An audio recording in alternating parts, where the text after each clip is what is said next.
welcome everybody to this amazing Mentorship Sundays. I hope you guys are having an incredible Sunday today. I'm here with this amazing sculpture behind me. I was exploring the area today and I was like, what can you guys enjoy today? So Gil is actually here. So if you guys actually know about that, you guys know. But with all seriousness, guys, today we are going to be speaking about some serious stuff, some super amazing stuff. I am super grateful for today.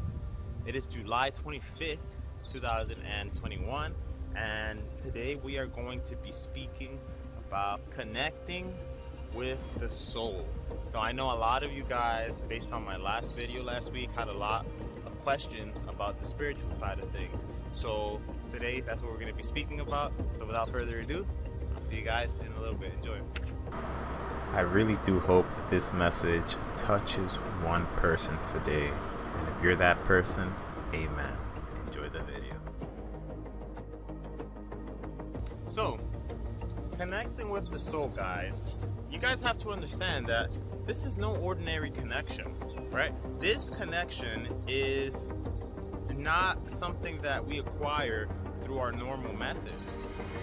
To get a deeper connection with the soul, you have to do unconventional and untraditional things that we are not used to doing. It might be new to you, but depending on what you practice, you know, what you were raised to practice, you might already know some of these things. But these are not your conventional exercises, your conventional techniques. These are different methods to connect deeper to your soul. Because you got to remember, this is not mental or physical. It's spiritual. So how can I become a better person spiritually? Spirituality is really what gives us that life we really enjoy, that quality. You know, that good feeling you experience when you're doing something really good with a bunch of people that you love. That's, you know, that vibe. That's spiritual right there, you know, because we are all beings of energy. So energy cannot be destroyed. It can only be transformed, and it can only flow. So once we are flowing with ourselves, once we are flowing with the things we love to do, obviously we're going to feel much happier. And happiness right there itself is a direct correlation of spirituality. Some things that can really help us with our spiritual life is spiritual practices. To name a few, fasting and vigils. I'm going to get a little bit more into those two things. Those are amazing things if you are trying to increase your spiritual faith and your spiritual life. We are creatures of energy.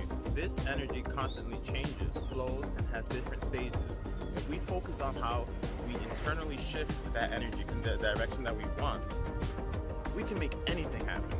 So guys, put God in front of all these plans, because He is the one that gives us the real satisfaction and the real help that we truly need. Sometimes we may not want it, but comparing what you want to what you need, those are two very different things.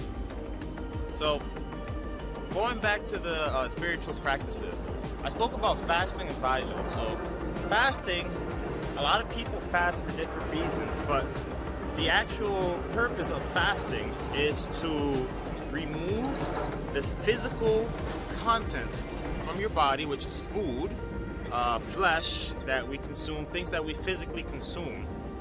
To remove the physical so that you can make space for the spiritual. So one of the, you feel so light when you're fasting because you have nothing inside your system. Depending for how long you do it, you can digest everything and be empty inside. But in that moment of that vessel being empty, we can connect more with ourselves. We can connect more with the higher being. We can connect more with what we want because there is nothing inside our systems. We are lighter. So now we can connect closer to God because there is nothing in the middle. Right there, once we are making that sacrifice, and it has to be a sacrifice. The sacrifice is us not feeding ourselves, us not feeding the flesh. So once we practice that sacrifice, things really do change. The sacrifice, guys, the sacrifice is real. So now with vigils, I know that in Spanish is vigilia, but the actual meaning of that is to sacrifice the comfort of your sleep by sleeping somewhere like the ground. And I don't mean like, you sleep on the ground with like mad quilts and mad sheets.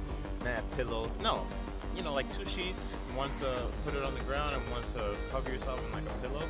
And with that, by sacrificing where you are sleeping, your physical body, this is a very, very powerful way to attain the things that you want, but it has to have a purpose, just like fasting, and it has to be consistent.